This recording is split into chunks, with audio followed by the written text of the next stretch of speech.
Femi, thank you so much.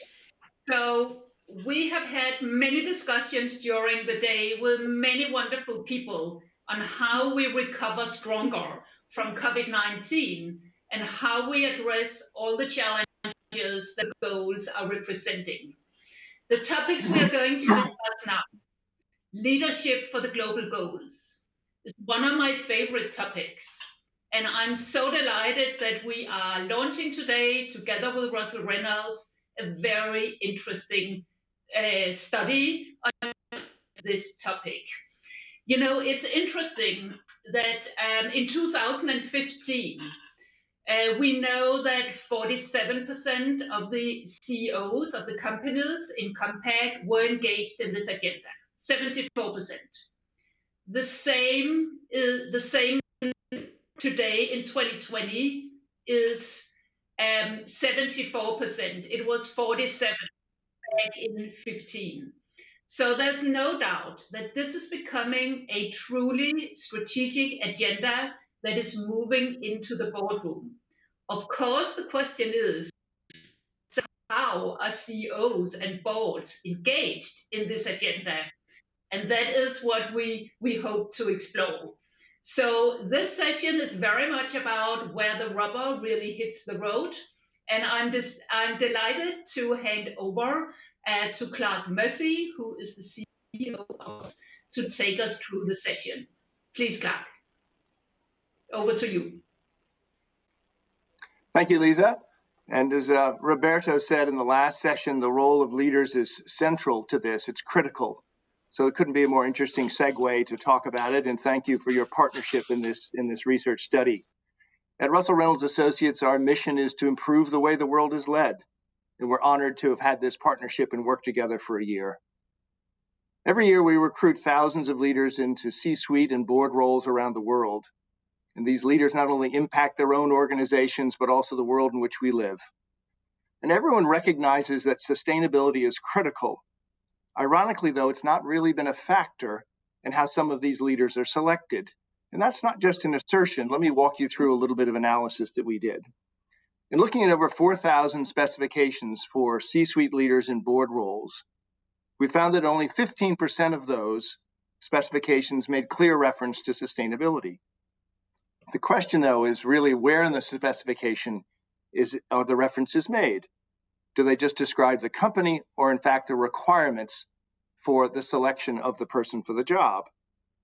Unfortunately, in only 4% of the cases was sustainability experience or mindset an actual requirement. To put another way, many are describing their sustainability efforts, but few are describing sustainable leaders and their requirement to hire them. To make progress against the SDGs, we need sustainable leadership in business and sustainable business leaders. And after all, change starts at the top. Together with UNGC, we asked an important question and set out to answer it. How do we make sustainability core to the DNA of leadership teams? Recognizing there are CEO and board leaders who have made considerable progress integrating sustainability into their business strategy, we embarked on a global research project to study 55 of these sustainability pioneers. The pioneers were drawn from a range of businesses across industries and geographies. And you may notice these sustainability pioneers are in fact more diverse than corporate leadership in general. That may tell us something right there. Our analysis was designed to identify the differentiating characteristics of sustainable leaders, their motivations, their competencies, their actions. By understanding what sets these sustainable leaders apart, we can equip organizations to better identify and develop the sustainable leaders for tomorrow. Before we turn to reveal what it is that differentiates these leaders, it's helpful to first look at their journey to sustainability. What is it that has motivated them to engage so deeply? As we analyzed our conversations, a pattern emerged. These leaders can be broadly categorized into three groups based on their motivations and their journey. The first we call the born believers, those that described a passion for environmental or societal issues having been fostered from an early age. The second is the convinced, those that described an increasing understanding of the strategic importance of sustainability as they advanced in their careers. And finally, the awoken, those that described a pivotal moment of realization prompted by a major event or experience in their lives. Many assume that sustainable leaders are born believers, and in fact, they're about half. But just as many come to this in their careers as the convinced and those that are awoken. And why does this matter? Critically, it tells us there are more sustainable leaders in waiting than you might think. And we must seize the opportunity to identify and develop them. At this pivotal moment in time, this is the most powerful lever for the decade of action. So what is it that makes a sustainable leader a great leader? Sustainable leaders combine a sustainable mindset and sustainable skill set. The sustainable mindset is the purpose-driven belief that business is not a commercial activity divorced from the wider societal and environmental context in which they operate. Mindset matters, but it's not enough. Sustainable leaders bring a unique set of 4 skills to their work. First, what we call multi-level systems thinking. Sustainable leaders go beyond a deep understanding of their own organizations and incorporate the larger economic, societal, and environmental systems around them. They drive actions that turn sustainability into a competitive advantage. The second skill is stakeholder inclusion. Sustainable leaders don't manage stakeholders, they include them. They understand a diverse range of points of view to drive value creation with all stakeholders in mind. The third skill is disruptive innovation. And we know transformation is easy to discuss, but difficult to deliver. Sustainable leaders are willing to disrupt their business and industry, and they ask, why can it not be done differently? They make bold investments that eliminate the trade-off between profitability and sustainability. And finally, the fourth skill we call long-term activation. Sustainable leaders do not simply have a long-term orientation, they set audacious goals and they drive concerted actions to surpass them. They stay the course in the face of setbacks and make decisions that may be unpopular with short-term oriented stakeholders. Our model of the sustainable leader provides a critical blueprint for organizations to select and develop the sustainable leaders of tomorrow. Again, we believe that sustainable leadership is the most powerful lever for the decade of action. And today we've got 3 action-oriented leaders who will share their perspectives on this topic. We're joined by Jim Snabe, the chairman of Siemens and chairman of AP Moller-Maersk, Ilian Mihoff, the dean of INSEAD Business School, and of course, Lisa. Thank you all for being here. And Jim, if you don't mind, I'd love to start with you. As you look at this from your view or perspective of board and CEO roles, what do successful, sustainable leaders and leaders do differently than others? Well, thank you, Clark, and it's great to be here. If anyone was ever looking for a leadership moment, I think we have one now. In one way, you could argue that the world has never been better in progress in many dimensions, and the United Nations have defined the goals that we need to solve, or the problems we need to solve for a sustainable future. And at the same time, COVID-19, but also disruption in general, and the lack of progress actually forms my opinion about a successful leader.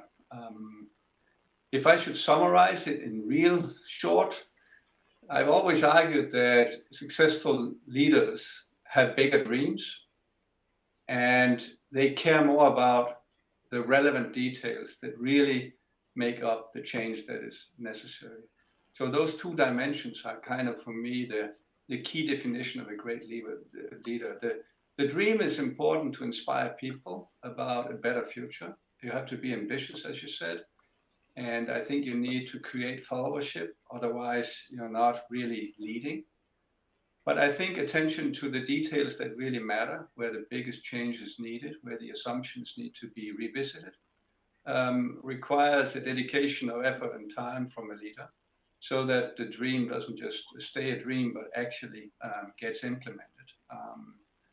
You talked about new level of ambition necessary. I totally agree. I think that's what I argue the dream is all about. It's, in times of radical change and increased uncertainty, I must say, people look for that leadership. They look for the big dream, hopefully a definition of a future that's significantly better. And we need leaders who are willing to lead that change in what I call micro leadership on the details that really matter. So dreams and details. Lisa, probably a great segue. You've had a dream and you've had the ambition to create this type of change. If you reflect on the last 5 years at UNGC, what are the leadership styles you think that best drive the Sustainable Development Goals? Clark, I think it has been great to look at all the people, all the CEOs that have been interviewed for the study that we have done together. And many of these leaders are actually some of the top companies of the UN Global Compact.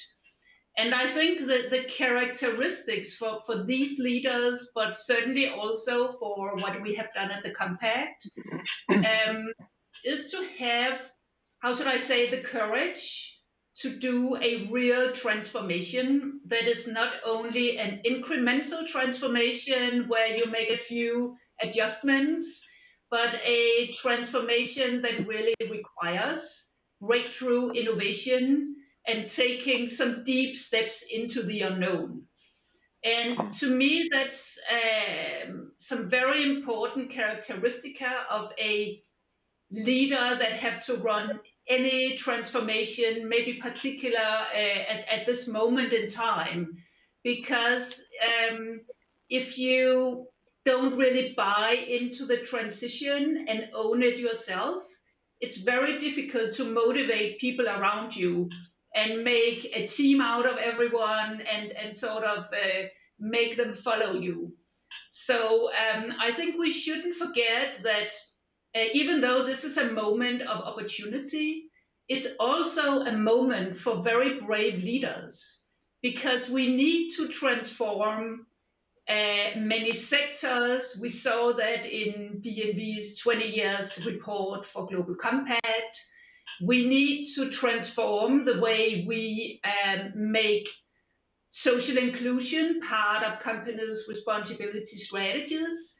And I think the digital transformation that have happened for some years now is not done yet. It has got new inspiration from the COVID-19.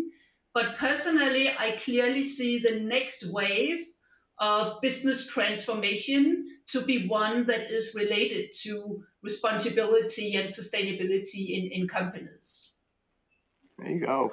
Well, Dean Mehoff, as you hear Lisa talk about motivating teams, and Mark Carney earlier today said that we need systemic change in light of the virus. Your role is to empower new leaders, to train them, to help them create. How do we help them create a new future? How do you look at this?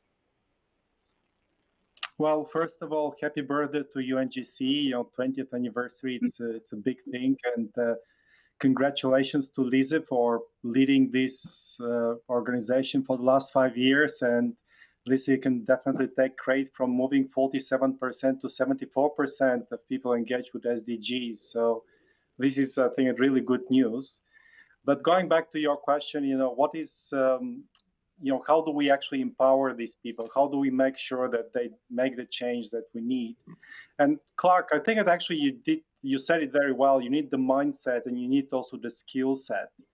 And I think that people with the right mindset, if we can train them, if we can give them knowledge, if we can give them the network, if we can give them the vision, then they'll be able to do this transformation.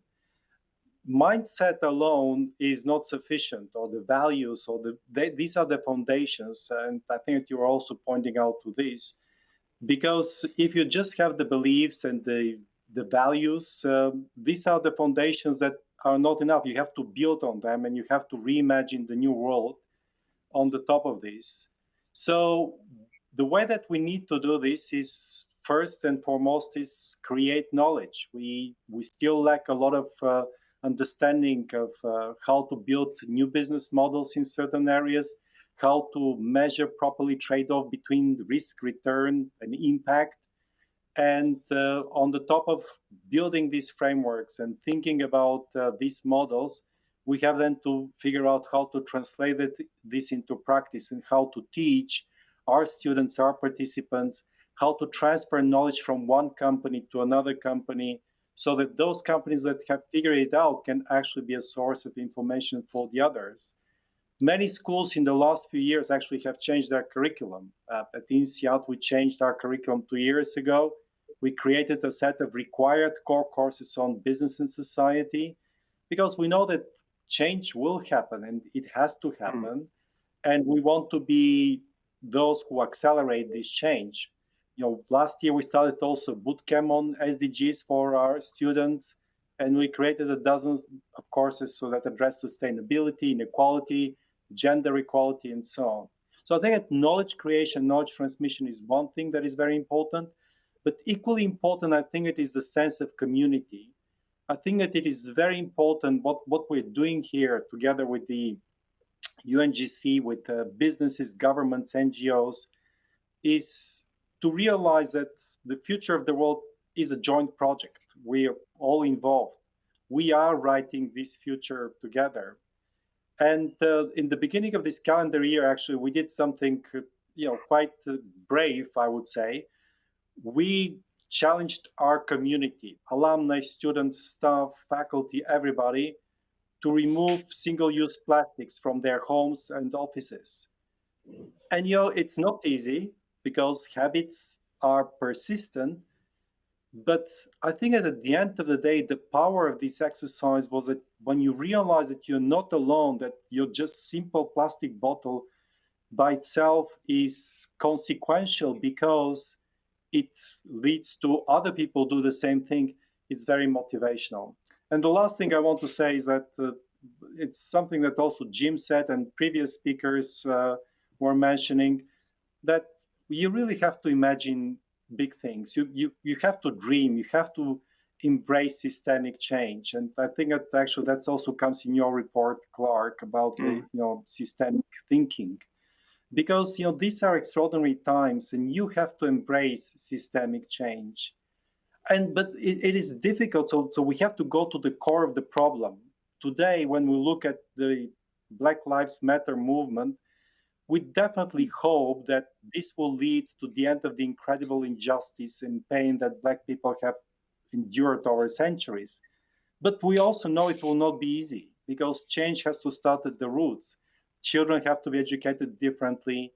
They have to study beyond numeracy and literacy, how to behave in a society, how to treat people as equals.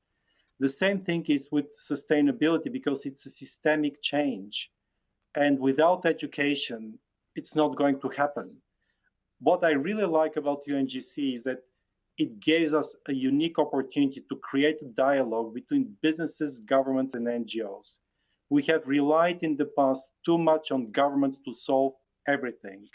And I'm so happy to see the reports from Lisa, from others, that businesses are getting more and more engaged, because I think that business has a role to play in solving these problems. Jim, as we come back to business, we now have the SDGs are complicated, and we were calling for action. Now we have the COVID crisis as well. Advice that you have as you give advice to leaders about how we come through this next period. Thoughts?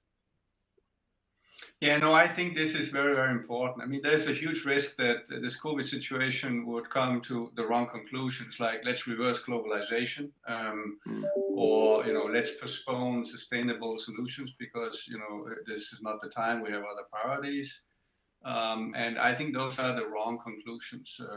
Again, you need to be ambitious. So I have kind of three advice that I give to the leaders that I work with as a chairman. Number one, this is the time to solve the relevant problems. And technology in many ways is the answer, but not used in an irresponsible way. I mean, so far we've solved insignificant problems like sharing videos and stupid pictures among each other. We know the problems to solve. There are 16 SDGs to solve, and the 17th says that we need to do it in partnership. So that's where I would start. The second thing is that as a leader, you've got to challenge existing assumptions. And I think the biggest wrong assumption that many people have is that being sustainable goes against the business objectives of profits. this is wrong. We are at a tipping point. A kilowatt hour of energy produced by solar or wind is cheaper than one produced by coal.